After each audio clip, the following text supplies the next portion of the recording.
Have you ever heard someone say, I feel something's watching me when I'm alone? I have dreams of someone I've never met before, but it feels so real, so vivid, and it disturbs me. Every time someone wants to marry me, something strange happens.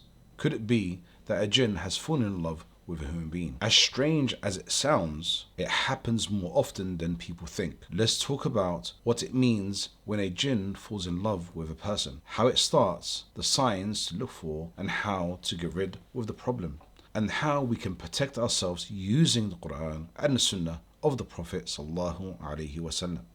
By the end of this video, you would learn why, how jinn fall in love with human beings, the signs that a person may be affected by a jinn that's fallen in love with them, real case examples, what scholars like 𝗆cie𝘂𝗿𝗆 said about this matter, and most important, how to treat and protect yourself with the correct Islamic steps. What is a lustful jinn? 𝗔𝗃 means very strong lust, love. It can be pure, or it can be harmful and full of desire. Jinn live amongst us. The Prophet ﷺ said that shaitan is present with us in all our affairs and all that we do. Even when we eat, they see us, but we cannot see them. In chapter 7, verse 27, Allah says in the Quran, they see us, but we cannot see them. And just like humans fall in love because of beauty or personality, the jinns fall in love the same way. How does it start? Sometimes the jinn sees someone undressed, not saying Bismillah before removing their clothes, sees someone joking, laughing, looking attractive, or they enter a person through siḥr, magic, or evil eye, 𝗔𝗃, and then fall in love with them. They may whisper to the person during the day and come to them in their dreams as someone beautiful or someone that's familiar. Talk to them in their thoughts. A young man said, before I sleep, I tell my jinn, come in my dream like so and so, and she would come like he asked. Another said, she promised to appear to me during the day if I stop going to the masjid. Another said, I will divorce my husband and stay with my jinn. I rather my jinn than my husband. What happens if the person accepts? If the person doesn't fight back with dhikr, Quran recitation, the jinn starts to control them.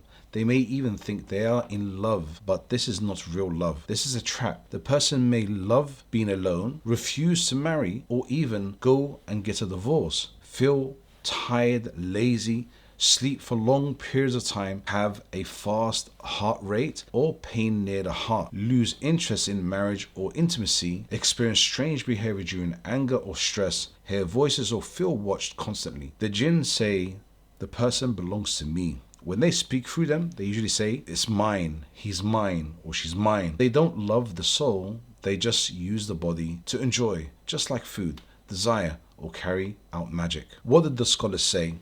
𝗆cie𝘂𝗿𝗆 said, if a jinn attacks a person out of lust, desire, it is a sin even if the person agrees.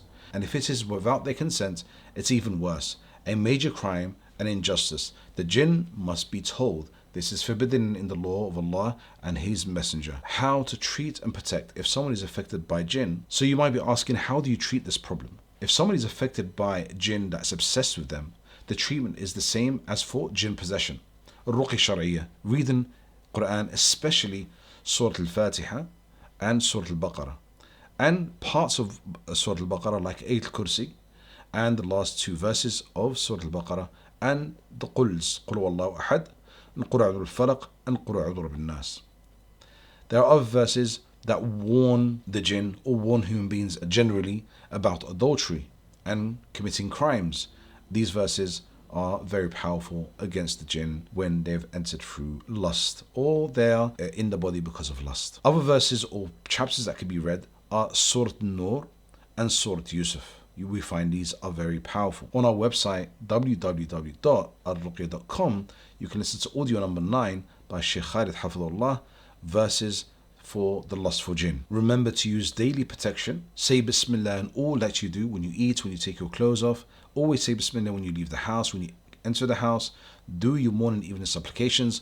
Avoid listening to the whispers or responding to thoughts that are not yours. Remind the jinn that you belong to Allah, not to them. You will never obey them or give in. They are committing a sin and injustice. Don't be fooled by the false feelings or dreams that you see or feel. Love from a jinn is not a blessing, it's a trap. Protect your heart, your mind, and your body. Stick to the Quran and the Sunnah and seek help from Allah always. Allah subhanahu wa ta'ala says in Surah Al-An'am, verse 128, O jinn, you have misled many humans, and the humans will say, we used each other until our time is up. Allah will say, the fire is your home forever. If you are suffering, don't give up. The Quran is powerful, Ruqyah works, and Allah is always near.